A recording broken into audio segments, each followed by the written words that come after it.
Hey guys, here is a behind the scenes video of my recent Search for Smudger remastered movie. The original 2014 and 15 film is probably my most iconic project, aside from NWR Origins.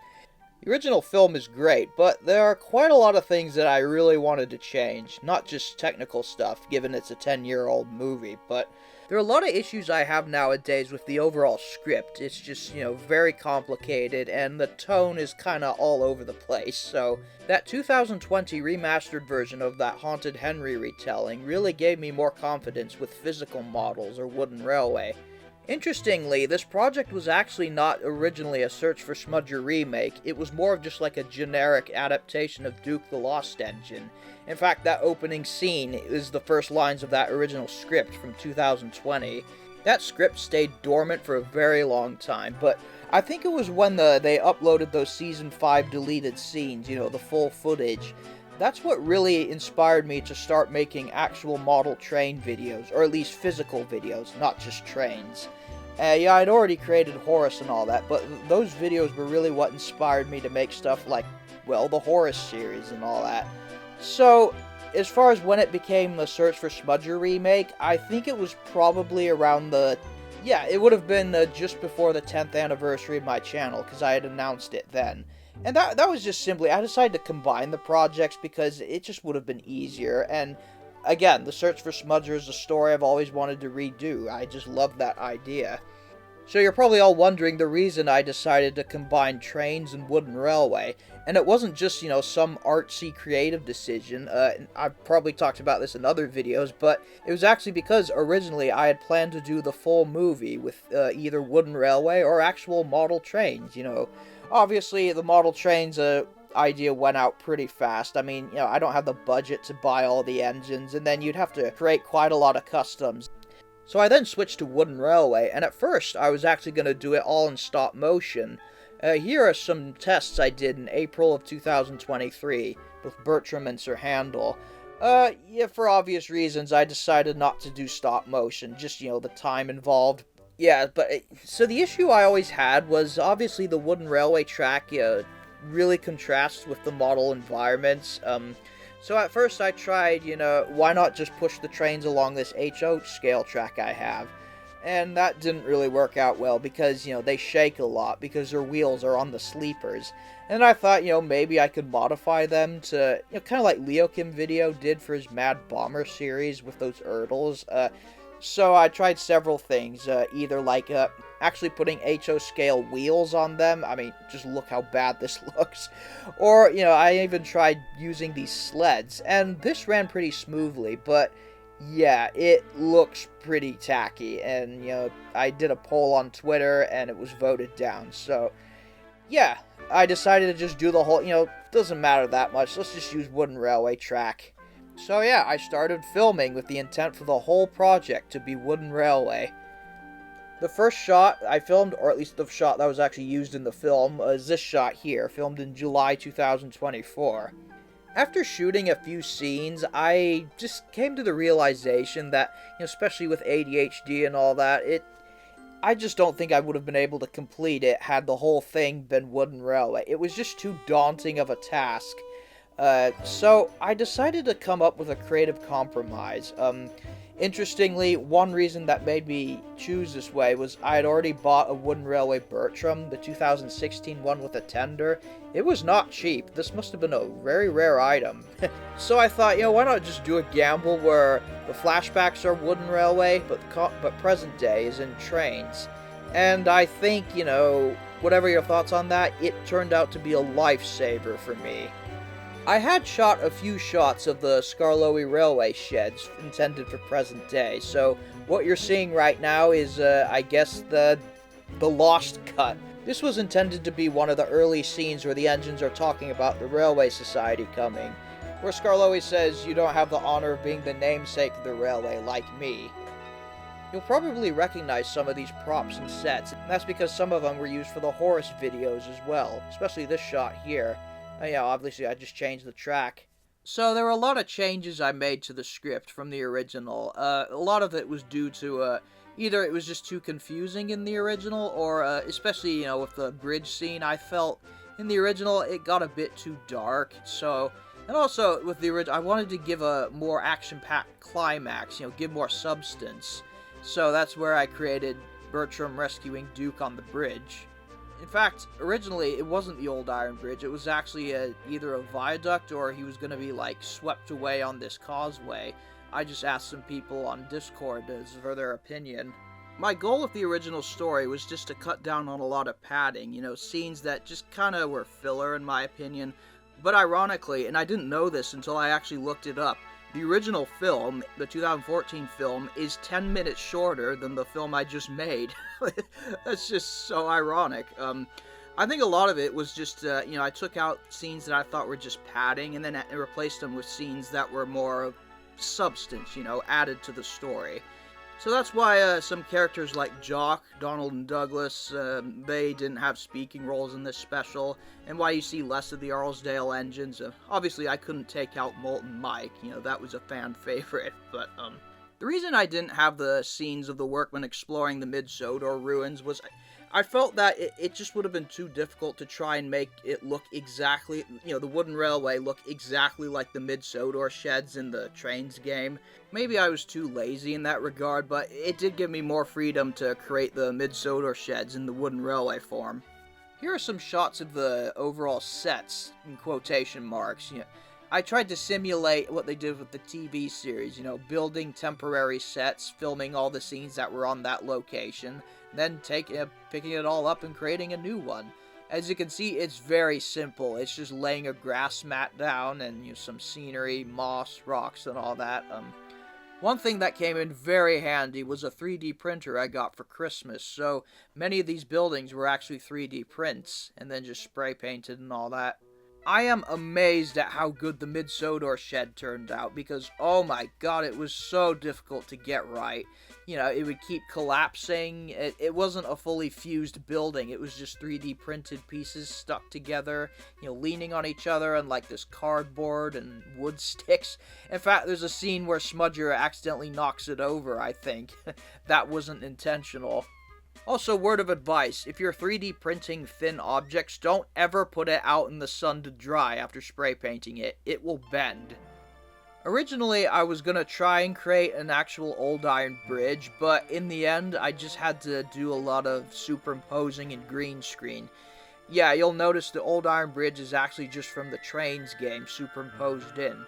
So here's kind of just a basic idea of how I shot it. I basically did the green screen of Bertram on a raised wood plank, and as you saw in that bloopers video, it didn't always go that well. In fact, it didn't go well so much so that I had to, when he falls off the bridge, that's just like a PNG of Bertram animated and given motion blur, because even when he did fall off, he was so blurry that the green screen just did not look convincing. He would basically be invisible. But fortunately, I had a lot of mist effects, and I also took a lot of pictures of rocks and photoshopped them in. Funny enough, these cliffs you see here are actually from photos I took in Norway when I rode a boat on some fjords. This right here is how the splash effect was made. What I did is I put a black towel in a bathtub full of water, used my fog machine, and then just dropped Bertram in the bathtub. As far as, background footage goes, water, scenery, all that, just general stock footage, B-roll, I probably took as much or maybe even more than the actual intended scenes, the character shots. I mean, I took so much footage of creeks and waterfalls and all that, to superimpose, not just for the Mid-Sodor scenes, but, the present day too, the trains, for the storm scenes. Yeah, there were so many shots, especially after there was a storm where I live and the creek was running quite rapidly. I got my camera out and I just stood on, bridges and all that and filmed the water. And yeah, obviously, as you can see in this test right here, just the overall angle it makes it look pretty unrealistic, so I only used probably 3% of the footage I took for that scene, but yeah, and also just, not just, for this project specifically, but I used a lot of just stock footage I already had, so you might recognize this waterfall here. It's the Dolgok waterfall from the Talyllyn Railway when I went in July of 2024. A lot of it was also reused from the Horus series. I used a ton of green screen or general chroma key in this film. Yeah, I think it had mixed results in my opinion. I mean, what do you guys think? In my opinion, you might all agree, the shot of Bertram rescuing Freddy, I think, is the worst. I mean, that was just mainly because I shot this literally like 3 or 4 days before the final part came out. Yeah, so I superimposed the bridge shot over the river.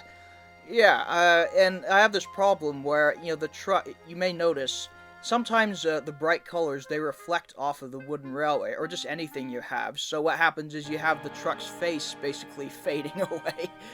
Yeah, that was very difficult to fix. And sometimes it wasn't just a simple, you know, green screen. I also had to do a lot of masking animations, so sometimes, you know, like this shot here, I used a metal ruler to pull Smudger along. And this one, you know, this shot, waterfall shot before Bertram goes over the old iron bridge. This was, what I did was I used this green wire, you know, because it was magnetic, and pulled him along. That actually worked pretty well physically, but then the problem was I didn't realize that having to mask it out, yeah, I had to make like 5 different layers, you know, because of this stone fence here. I should have thought that through more carefully. I was hoping I could, you know, just edit out a lot of, like, the fishing line that I used to pull the engines, but because of how the lighting would change and all that, it just became too difficult. And honestly, it kind of gives it a specific charm, you know, like Enterprising Engine 93 style. So, at least for me, it's not that bad. Although many shots I did film in reverse, you know, I'd pull the train backwards, and that would make it easier for, you know, to cut out the string. And then I'd just reverse them in the editing program. Some shots didn't even use green screen. All I had to do was just mask them out. Like, the shots of the mid-Sodor sheds especially, all I had to do was just, you know, crop out, you know, using the pen tool in Premiere, crop out, you know, all these cabinets and walls. And then I put in, actually a shot from the TV series of one of the, what do you call these things, backdrops, you know, shaped backdrops for mountains. You'll notice I actually created a few of those myself, and those actually were really helpful, because otherwise you'd just be looking at blue sky. So these were created just using styrofoam boards. What you do is you paint, or no, you would cut them in the shape you wanted, so like rolling hills, and then, you know, just paint them. So, yeah, I'm not the greatest artist, but you can see here, like, it's alright, you know, simulating trees and all that, stones, and yeah, I mean, especially when you've got scenery up against it, it does make it look more like it. Well, the TV series, honestly. And that's what I got inspired by, seeing those Season 5 rushes. Yeah, I think they were made of wood when they made those, but those definitely helped a lot with making the world more realistic, more depth. And you'll notice the difference, you know, the Horus videos, I didn't use them, so it was literally just like the sky, and that was it. Many shots were also filmed outside, basically. The ones where you see actual wooden trains, those were just filmed in my dad's garden. Yeah, I mean, if you get the camera zoomed in enough and you don't see things like pine needles or leaves, it can create a pretty convincing scene, you know. This was just filmed in front of some stone rocks, so this is meant to be the quarry. Especially with this hut right here. Yeah, that gives it some more realism. But obviously, you know, filming like under a tree with a lot of leaves, that kind of takes you out of the illusion. That's why I didn't use this shot here. I actually took this in Chicago a few years ago, but yeah, I didn't use it because, you know, the leaves would have been too distracting.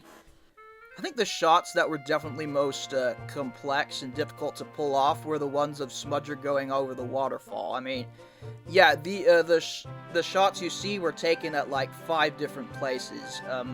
Yeah, so obviously this is green screen right here. Again, that's the waterfall from the Talyllyn Railway. This right here is a set I built indoors, and it wasn't like on top of a ledge. You'll notice in the bloopers, he just hit, there's a floor just under here, so it's not like the model went, you know, down a distance.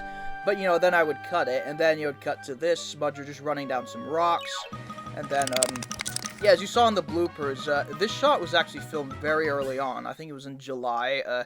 You know, I just went to this park, and, you know, Smudger just going down this rock into the river. I'd intended to have him just, you know, drop into the river, but as you saw in those bloopers, he actually just hit this ledge and stayed there. I was actually half tempted to keep it, you know, instead Smudger just gets a black eye. But yeah, I thought, you know, I thought it would give it some more action, basically. And it wasn't until much later I decided, you know, it was just going to be him floating down and then Duke would find him from here. But why not go all out? You know, have him keep rolling down these waterfalls. It was just so fun to do. These shots of Smudger going over the waterfall, I think, were definitely the most difficult to do, because it was a creek where, you know, I had to go off the path, and then, I didn't want to get wet, so I had to, like, awkwardly step on these stones. You know, very slippery. I'm surprised I didn't injure myself, but, you know, I set up the camera, and then because, again, I didn't want to have to keep shuffling around or also get my feet in the shot, what I basically did is I threw Smudger, you know, a few yards up the creek, and waited for him to come down, you know, flow down through the creek. You go over the waterfall, and then after that, while still recording, I'd, like, shuffle my way quickly down the stream to pick him up, rescue him, so he wouldn't get lost. Yeah, I have about 5 takes of these. Each shot was, like, 3 minutes long, when I ended up using only like 5 or 10 seconds. Yeah, that was a very complex shot. The cameras were actually just iPhones, you know. I started off shooting 4K with an iPhone SE, but then when I upgraded my phone to a 15, you know, that had the ability to zoom and all that. So yeah, that made it a lot more easier, but yeah, that's pretty much all I used. I've kind of gone off using my DSLR because just manually trying to get it to focus, you know, with these such small objects, it's just a huge pain. But yeah, I thought the iPhone worked great. It wasn't just in real life where I used green screen or chroma key. I actually did some in trains, especially for the bridge scenes. Yeah, so what I did is I have a specific route dedicated where, you know, I'd call all these plateaus to act as walls, and then, you know, I'd color it either bright, using a texture that's just bright green, bright blue, bright red, whatever color I needed, and then you just film it in the editing software, just go to work. I'm surprised at how good it turned out, at least the moving shots. Some of the bridge shots where I had to animate it, you know, in trains were a bit, yeah, I don't know, what do you guys think, but overall, like, this shot here particularly, I was so pleased how this turned out, Bertram rescuing Duke, because I was worried the smoke would make it kind of screwed up a lot. Special also needed a ton of color correction, you know, turning day shots into night, because shooting at night is not something I'm really good at. And not just that, but you're probably wondering why Albert wasn't in the initial flashback along with Crimson, like in the original. And honestly, the simple reason was I just couldn't really make Crimson, you know, I could just substitute with this red guy. I got him from the Telephone Railway. But yeah, he's not really Crimson. He's more of just bright red. But anyway, so initially, I didn't, you know, there's no Wooden Railway Albert, and I didn't really want to have to go through the trouble of creating one. So you can see here, I actually had Sir Handel in this shot, Wooden Railway Sir Handel in this shot, because I was gonna, like in DaVinci Resolve, basically increase the brightness of Sir Handel's blue paint to create Albert, but for this scene, it just didn't look very good, and, you know, so I decided to just not do it, at least for this scene. Later on, I decided to, you know, why not have him make another cameo later on, so that's what I did with Bertram going to rescue Freddy. So yeah, as I just stated, what I did was in DaVinci Resolve, you select the blue color, and I turned him bright blue, basically. Yeah, it doesn't look that great, and you can see why I didn't want to use it too much. And I know I probably screwed with the continuity, but oh well. I mean, at least Albert's there. I forget who made the original Train's Albert model, but, you know, you can see here, this is Stanley's face. Yeah, so like the Haunted Henry remake, I did a lot of face masking and all that. I wasn't gonna even try and attempt to make physical face masks to put over the engines, you know, like Enterprising Engine 93. Are these physical face masks? Sorry if I'm wrong, but yeah, my artistic skills are just total shit. There's no way it would have looked good. So yeah, like the Haunted Henry remake, I just, you know, cookie cuttered them in from the TV series. There were some shots, I tried to keep this to minimum, but obviously there were some shots that required them to move. This shot of Duke going by Smudger, this was actually not that difficult to do. All I did was create a mask of Smudger's face and just edit the parameter, you know, animate it so when the trucks go by, you know, you change the parameters and all that. Yeah, that shot was pretty simple. The shot that was really difficult was this one here, and you can probably tell. Yeah, this was all done manually. I didn't do any motion tracking or, you know, whatever that stuff they did as Season 12, where they had those strange patterns for the CGI faces. Yeah, so I had to manually, like, change the size, and change the position. Oh man, this was a nightmare. But it was a pretty key shot, so I thought I had to get it done. Uh, yeah, I mean, I don't know what you guys think. I think it looks pretty terrible. Oh, and also, this was done in reverse, like a lot of them. So, yeah, I pulled Duke back, basically. So, yeah, that was definitely the most difficult shot to do. One thing I'm proud of is, unlike the Haunted Henry remake, I didn't have to use any, what do you call it? You know, tracking in quotation marks, where, you know, you have a static character shot in front of a green screen or whatever, and then putting him on moving footage. I didn't have to use any of that. I was really proud of myself for that. um, so yeah, I guess that's pretty much it. That's how I made the Search for Smudger 2025 Remastered Edition, whatever you want to call it. Yeah, I'm really proud. Yeah, there's definitely some things I would improve, but overall, I'm really proud of this. This was a huge undertaking. It was definitely more than a year of production. As far as filming, yeah, I'd say like 10 months between the first shot and the last shot, which again was like 3 days before it came out, the final came out. My biggest advice, and I think I said this in other videos, but plan out everything, not just the script and all that, but, you know, planning out shots particularly, that is something that really helps me and keeps me motivated. So, I don't use storyboards, I mean, I'm a terrible artist, nor do I get in those fancy script formats or shot lists, but just on, like, you know, a Microsoft Excel sheet, you know, plan out every shot. This is what I used right here, you can see everything. It is really rewarding to see this list slowly start to become complete, you know, things being crossed off, and before you know it, you're done. I am so glad to finally get this project over with. Again, it was basically over a year in the works. Yeah, is there anything else I can say? Just thank you guys so much for the great support in this project. This has been such a fun experience, despite its ups and downs. But yeah, so that's just a general behind-the-scenes video. This one was quite long, but you can see, like, I really love talking about my passion with, like, filmmaking and all that. You know, especially physical models and all that, even though I'm a terrible modeler. But, yeah, if you guys have any questions, please feel free to ask in the comments. I love reading them. So, yeah, thank you guys for all the support with this film. I understand that you were preserved twice! Fucking hell.